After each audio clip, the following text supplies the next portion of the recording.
You know what your real problem is? It's not that your husband might be cheating, it's that you've been feeling it for a month now, but you keep making excuses. He seems distant? Work stress. Acting weird? Midlife crisis. Emotionally checked out? Burnout. So here you are, Googling signs of infidelity at 3 a.m., then smiling at him over breakfast like nothing's wrong. Sound familiar? Pause right here and ask yourself honestly, how many times have you done exactly this in the past week? You already sense something's off. You're just scared to admit it. Because once you do, you'll actually have to do something about it. And right now, I'm going to walk you through the signals your brain is desperately trying to ignore and why. Not because you're weak, but because denial is a defense mechanism that's working against you. What follows isn't about checking his phone or going through his pockets. This is about specific behavioral changes that point to a serious relationship crisis, whether that's infidelity, emotional burnout, or an internal breakdown. These are patterns you can spot if you stop lying to yourself. First thing to watch for is the 1,000-yard stare. Your husband is sitting across from you, but he's not really there. You're telling him about the leaky faucet, your son's grades, weekend plans, and he's looking right through you. Asks you to repeat things twice, smiles at the wrong moments, nods mechanically but doesn't hear a word. Picture this. You're in the kitchen making dinner. You ask him a simple question, "Did you call the plumber?" And he just stares. 5 seconds pass. Then he blinks and says, "What?" Like he forgot you exist. His attention has shifted to another person, internal struggles, a crisis he can't discuss. Does this scene feel familiar? Write in the comments if you've experienced exactly this. Second thing is sudden shifts in tastes and habits.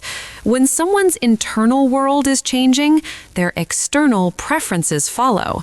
Your husband always preferred rock or jazz, and suddenly he's listening to romantic ballads?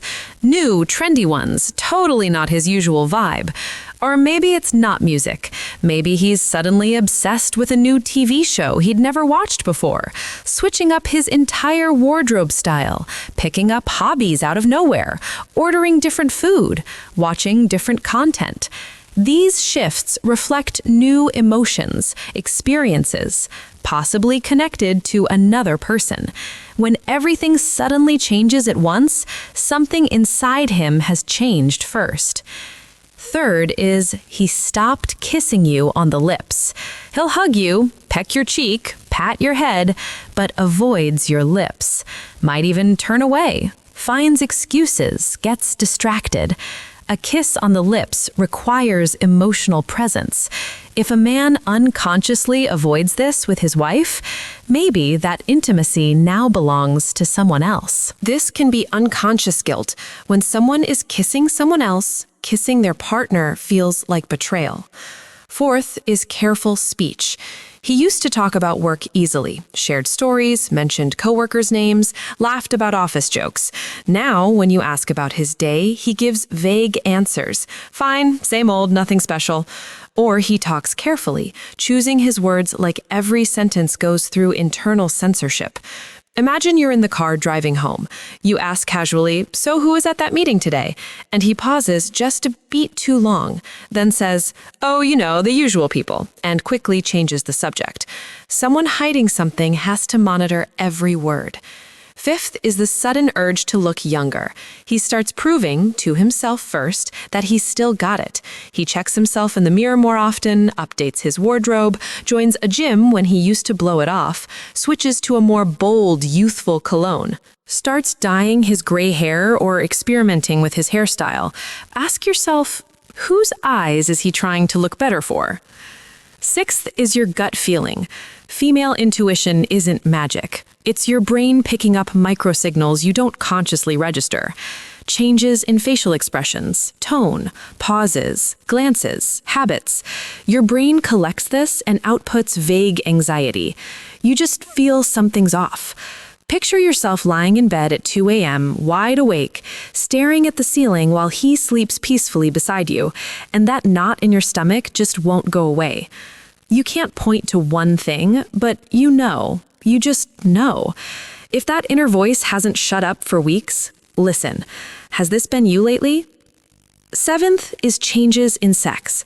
Something has imperceptibly changed. Two scenarios. First is mechanical sex. Quick, emotionless, no foreplay, no tenderness, no eye contact. He's going through marital motions, but emotionally absent. His mind is somewhere else, body's on autopilot. Second scenario is unexpected passion. He suddenly becomes an attentive lover like he hasn't been in years, trying, surprising you, putting in effort. This could be drowning out guilt or compensating for distance elsewhere. Okay, take a breath. I know this list probably stirred up some things, and now you're sitting there wondering what the hell you're supposed to do with all this. Because recognizing the problem is one thing, but facing it, that's terrifying. You've been stuck in this paralysis because every option feels impossible. But staying frozen isn't neutral. It's a choice, too. So let's talk about what you can actually do.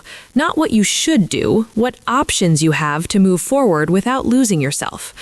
First option is keep ignoring it. Blame everything on stress. This is denial. It postpones the moment when you'll face it anyway. The longer you drag it out, the less control you have. Second option is investigate. Look for proof. Phone, messages, receipts, location tracking. But ask yourself first, are you ready for any outcome? Investigation means taking responsibility for what comes after. Know your next move before you make this one. Third option is talk openly. Sit down and say it straight. I feel like you've pulled away. Something's changed, and I want to understand what's going on. No accusations, no hysterics, no ultimatums. Just honest conversation. This is the scariest option because it requires enormous courage. You might hear things that hurt. You might discover the problem runs deeper than you thought. Or you might find out it's fixable if you both commit. Fourth option is get help. See a therapist to sort out your feelings and boundaries. A professional can help you untangle emotions from facts. See a lawyer if you're thinking about divorce, understanding your rights, asset division, custody issues. Reach out to people you trust so you're not alone with your thoughts. Fifth option is focus on yourself regardless of his actions. Invest in your own life, development, interests, career, health. Reconnect with neglected friends.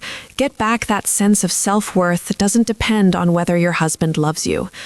Paradoxically, when a woman stops being emotionally dependent, the relationship either recovers or it becomes obvious there's nothing left to recover. Here's what's important. If these signs are there, it's not necessarily cheating. It could be identity crisis, depression, burnout, life reassessment, but it's definitely a signal that something broke. Crisis isn't a death sentence, it's a choice point.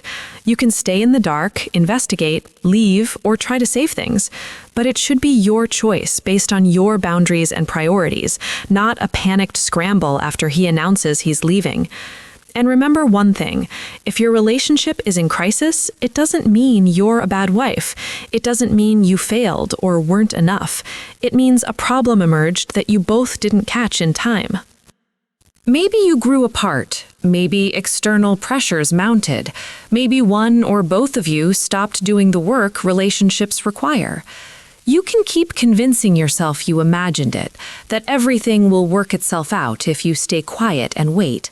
Or you can face reality and start acting in your own best interest. Have conversations, seek support, make decisions. The choice is yours. You just used to choose unconsciously, through inaction and avoidance. Now at least you know what to pay attention to and what options you have. Now you can choose deliberately, with open eyes, whatever direction that takes you.